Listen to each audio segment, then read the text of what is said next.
According to Distrowatch, the site that collects all the news from the Linux and alternative software world, there are about 900 GNU Linux distributions, of which about 270 are still active. This ever-increasing number of GNU Linux distributions is due precisely to the fact that their open source code allows anyone to create software based on their own ideas, for example, including proprietary software, an automated or detailed installation program, exclusive applications for their own distribution, all to direct its creation towards a certain range of users and towards certain purposes of use, which can vary from games or for daily use to professional use, with vasious pre-installed desktop environments such as KDE, XFCE, Gnome, E17, Deepin, that are all installable on every other distro. Despite this large number of GNU Linux distributions, the real difference is the way software packages are managed. Fortunately, the main distributions on which 85% of the others are based, are just 5. Debian, Red Hat, Slackware, Gentoo, and Arch.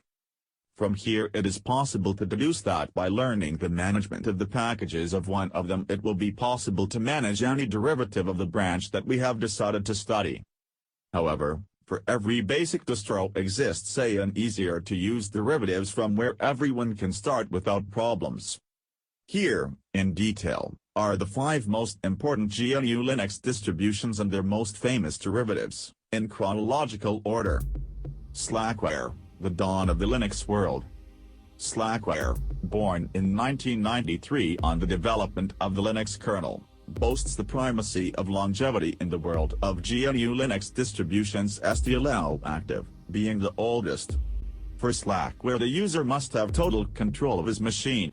The format of the packages in Slackware and derivatives can be txz, tgz, tbz or tlz, and everything is easily managed through intuitive pkg commands, such as install to install them, remove it to remove them and so on, or by using the latest Slackpkg manager. Debian, the universal operating system for any use. Debian was born in 1993 and is one of the oldest Linux distributions, famous for its stability, for which it is among the most used software on servers around the world. Debian supports over than 10 different architectures and have a great community of users and developers from all over the world.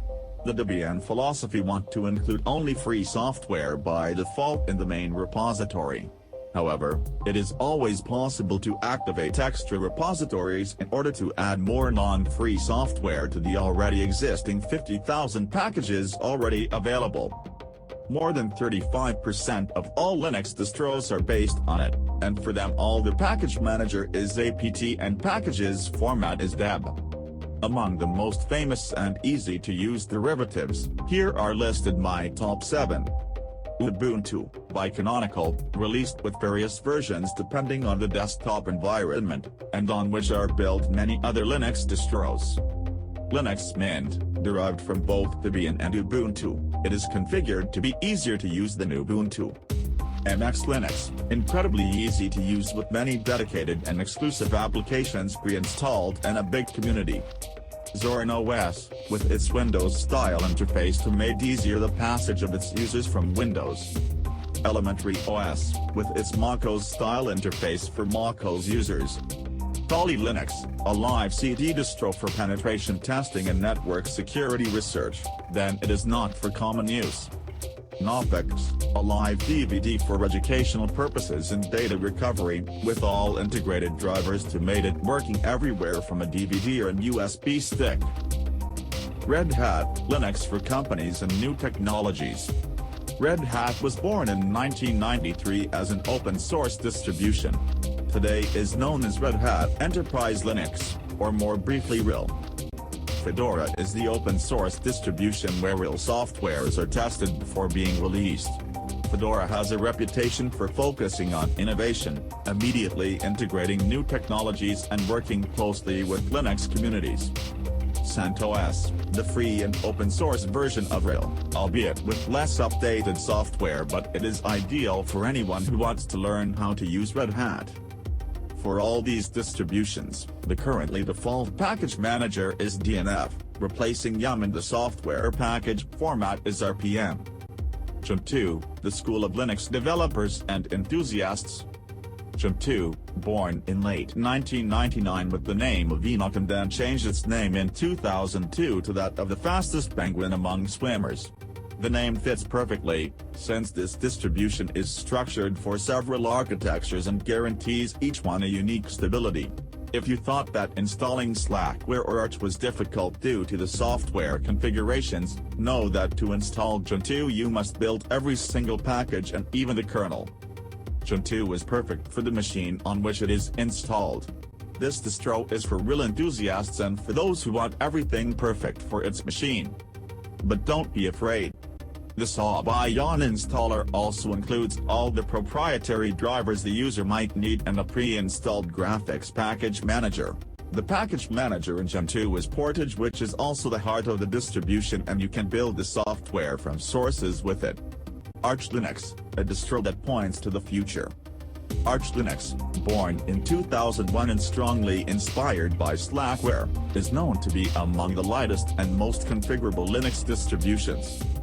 The software inside is always updated to the latest version and is one of the distros that has attracted more interest in recent years, thanks to the Arch user repository, AUR, in which are included always newer softwares, and the package manager Pacman, that makes simpler and faster any installation and configuration. After the installation that, like on Slackware, is totally from the command line, you will get a complete and always updated distribution, but that requires to be always updated to prevent conflicts with newer versions. Just for this is not easy to maintain a graphical derivative, and using a pure Arch Linux is the easier way to get a solid platform on your computer. The more important Arch-based distros are Manjaro, which includes its own repositories inside and a Graphica installer that made everything easier. Anarchy, that offer themselves as simplified Arch installer with a semi-graphical installer similar to the command line. Endeavor, that wants to be a fork of the old Antergos, the easier installer of Arch Linux. Okay, in summary, there are 5 main Linux distros, generally all with a manual installer, and about 85% of all currently existing Linux distros have been built on them, which are largely easy to install and include an interface pre-installed graphics. To learn more about each of them, a new user can simply start from the easiest of them to use. So, what want you do on your computer? There are distributions dedicated to your needs, which include pre-installed software for every need, from gaming to multimedia. Depending on the use, there is a Linux distribution from which you can start. Distrowatch.com is a website that publishes the latest news and ratings on the homepage based on the most visited distributions of the site. Distrodist.net instead allows you to test any distro directly from your browser, without having to install anything on your PC. I hope this video has been of great help to each of you. Make your own assessments. And good research. Thanks for your attention. See you next.